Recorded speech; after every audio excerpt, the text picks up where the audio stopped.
Bonsoir à tous, bienvenue dans cette petite vidéo. Encore une journée dans le rouge sur les crypto-monnaies, malheureusement.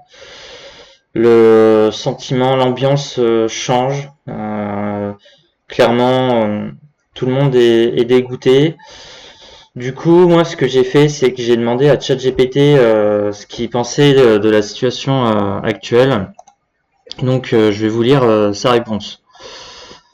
Alors, peux-tu me dire ce que tu penses du sentiment actuel sur le cycle Bitcoin et sur le reste des crypto-monnaies? Le sentiment actuel sur le marché des crypto-monnaies est marqué par une forte prudence, voire une peur croissante. Malgré quelques signaux de rebond technique, le Bitcoin reste au cœur d'un cycle de consolidation post-haussier. Sentiment général, peur et incertitude. L'indice de peur et de cupidité est tombé à 20%, signalant une peur extrême parmi les investisseurs.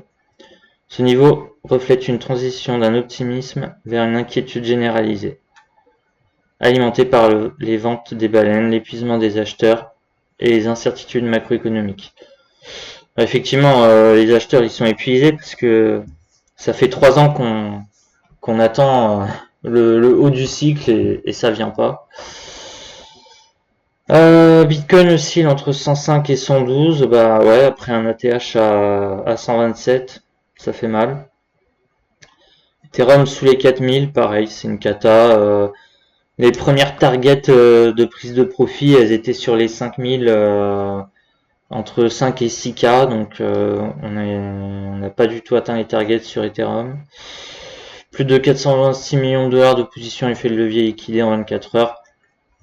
Bon, ça va, c'est le pire, ça a été les 20 milliards sur octobre. Perspective à court terme, rebond technique possible.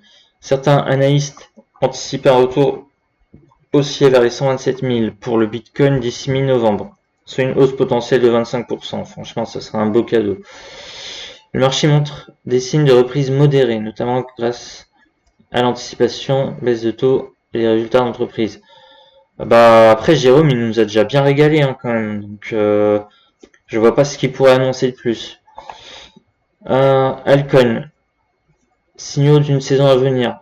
La dominance est en baisse du BTC, ce qui pourrait ouvrir la voie à une saison des altcoins si les flux de capitaux se réorientent. Les indicateurs techniques et psychologiques suggèrent que les altcoins pourraient bientôt regagner du terrain, bien que la confiance reste fragile. Bah ouais, en même temps, on est tous à moins 90 sur nos altcoins, donc la confiance, elle est morte en fait.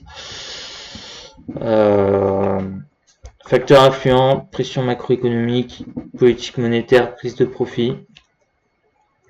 L'activité des whales, les baleines, et les sorties records des ETF Bitcoin Spot influencent fortement la volatilité. Bah, du coup, ce qu'il faut retenir, c'est que le marché est très volatile. C'est pas encore mort, de ce que je comprends. En tout cas, on pourrait avoir un rebond technique là sur les 127 000. Mais actuellement, tout le monde est dans la peur, ça c'est sûr. Du coup, on peut creuser, on peut lui dire, mais du coup, tu penses que le cycle est terminé sur le BTC?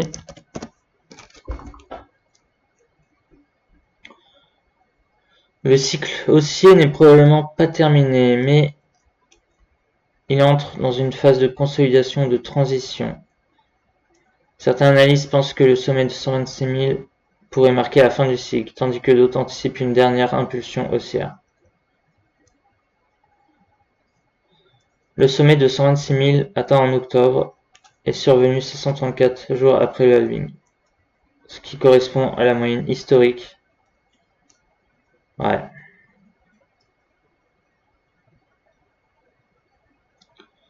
Avec la théorie des cycles, on aurait déjà fait la TH.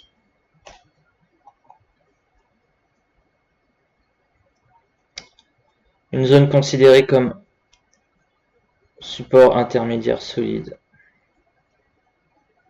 Résistance oblique historique.